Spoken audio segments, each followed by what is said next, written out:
The NASCAR All-Star Race this year will consist of long runs, over 300 laps at Dover. Let's break it down.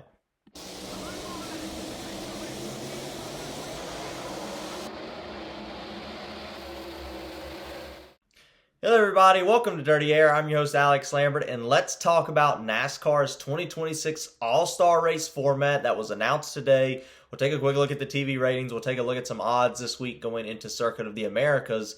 But yeah, big news today. NASCAR's All-Star format has been released. We will be having the All-Star Race this year at Dover for the first time on a Sunday afternoon. Certainly very interesting. Let's break this down here. NASCAR All-Star Race format, 350 laps. Remember, Dover typically consists of a 400-lap race in the modern era. 75 for Stage 1, 75 Stage 2, 200 equaling the 350 laps. No open race. All cars will start. So all 36 full-time drivers, at least, I guess, will start in the NASCAR All-Star Race, at least the first stage. We will invert the top 26 after that first stage. I guess we're calling it segments for this race after the first segment. So if you finish 26 in stage 1, you'll start stage 2 in the lead. If you finish first, I think we can do this right. If we finish first in stage 1, win the first stage, we'll start 26. If you finish 27th or lower, you would just start in whatever position you ended that stage in. Drivers combined finish first two segments sets the order for the final segment. So I guess where you finish from stage 1 and 2, combining them, like the average, I guess, will determine, or essentially be like heat races, determine where you start for the final 200 lap stint.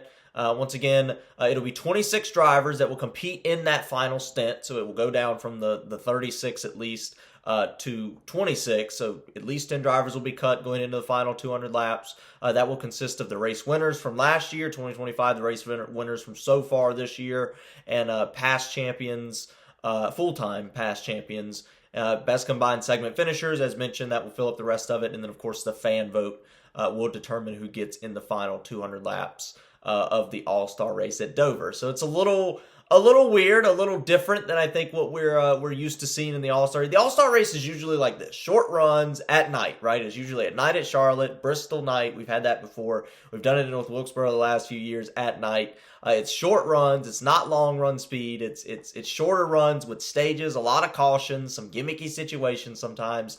So this is a little weird. 350 laps at Dover, 200 lap final stage. I mean, that is essentially a full race. I mean, you run 400 laps here when we do it for points. It just feels odd. It just feels a lot different. It's going to be run on a Sunday afternoon at like 1 o'clock, which is unusual for the All-Star Race, usually like Saturday night. So that would be a full Sunday. I mean, that would be a full Sunday of racing for sure. That's not going to be that 2-hour All-Star Race we're used to. That's going to be a good 3 hours plus with this format. Which is certainly interesting. Real quick, before we dive more into it, qualifying will be kind of like it was the last few years. You have one full lap, and then you have another lap where you have to come down, take a 4-tire pit stop, and then the time for all of that combined will be qualifying. That will determine who starts the first segment, where you start at in the first segment. So that's also interesting as well. So we will have the pit crew challenge also. So that's certainly interesting and important too. But like going back, I mean, it's just so different from what we're used to seeing. And I'm going to just say this: I don't really know what we need to do with the All-Star Race. I've seen so many different opinions thrown around. Should we move it to Bowman Gray at the Clash back to Daytona, Bowman Gray, the All-Star Race? Should we just make it where we have 900 horsepower? I don't know.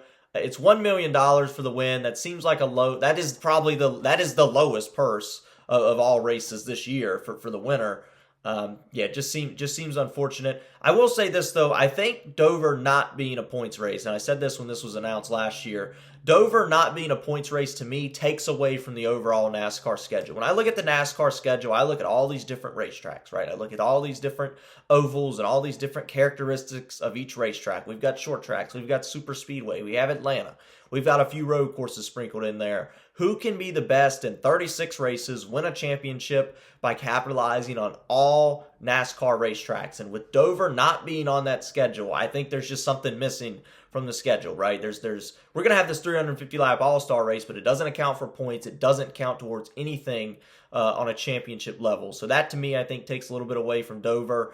The All-Star Race being a Sunday afternoon, 350 laps, it's so odd Maybe that takes a little bit away from the All-Star race. I will say this, though. I think with this 75 lap, 75, 200, I think with the long races, the long laps, that's probably good for a track like Dover. Like, Dover is a long run racetrack. You see the best racing at Dover on longer runs, right? You're not going to get that at Atlanta. You're not going to get that Daytona. Everything happens in a split second. It takes a long time for things to switch up here at Dover. Long run, green flag pit stops. That's what makes Dover exciting and interesting, which is why I think it should be a points race. But I think the reason they made them long stages is for that reason. NASCAR knows what type of racetrack this is. So I do applaud that decision. I think we're just in this little odd, like weird area where we're having an all-star race at a Dover racetrack, which is weird. It's not what we're used to. And then we're going to have a long all-star race too. So just odd. Let me know what your opinions are below. We'll try to make the best of it. I would just love to see Dover as a points race. That's what sits wrong with me. It's not even the All-Star race that bothers me being at Dover. It's just we're not getting that Dover points race that bothers me. I'll let fans and executives and whatever run away with what they want the All-Star race itself to be. But for me, I just hate Dover not being on the points schedule for sure. TV ratings are out. Let's take a quick look. So NASCAR on Fox this week at Atlanta averaged 4.487 million viewers for Sunday's Cup Series race at Echo Park, formerly known as Atlanta. Part of the race did compete against the Olympics closing ceremony, which could have swayed views a little bit. But overall, solid number. It kind of compares very similarly to what we've seen for the second NASCAR race over the last 6-7 years or so. So no down number there. Just wanted to mention that we did get another solid week of NASCAR TV ratings for sure. Let's take a quick look here at some odds for Circuit of the Americas. So I'll go ahead and make 5 picks going into this week, who could be some potential long shots or whatever, but we'll just go with Shane Van Gisbergen 5 times plus 120. No, I'm just kidding. But yeah, SVG is just going to be very strong this week. There's no indication from what we know that SVG will not dominate this race. I mean, we'll see when we get to qualifying and practice what happens. But it just seems like SVG will be very strong. So, of course, SVG plus 120 right now, according to Fox. Just, yeah, I mean, it's almost like guaranteed money. Connor Zilic is plus 350. He's going to be the closest to him. But Connor Zilic has just no experience yet in this race car at these road courses. I mean, I know he's raced in road course races in this car, but no full-time experience. Not enough experience, I think, to be able to compete with SVG or maybe even some of the stars. That will be a big storyline this week. How does Connor Zilic race on this road course? We know he's fantastic in the Xfinity cars, but we know this car is just so different from anything else we've seen.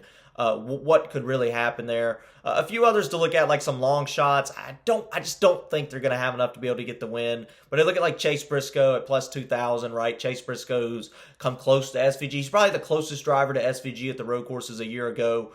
Chase Elliott's another one, plus 2,200, just going off of his old stats in the old car. He's been solid at road courses. He's done really well at some road courses, Road America, but never won in the next-gen car at a road course, which is crazy.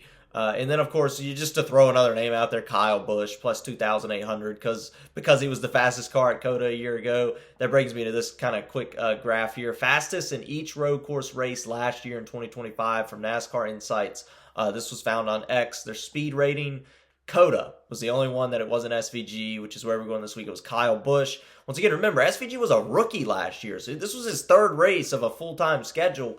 Still had a lot of time to learn. Dominated Mexico City, which is no longer on the schedule. Dominated Chicago Street, no longer on the schedule. Dominated Sonoma, dominated the Glen, dominated the Roval, which is no longer on the schedule. So over the last few years, we've seen the road courses really come and go on the NASCAR circuit, except, of course, for Sonoma, Watkins Glen.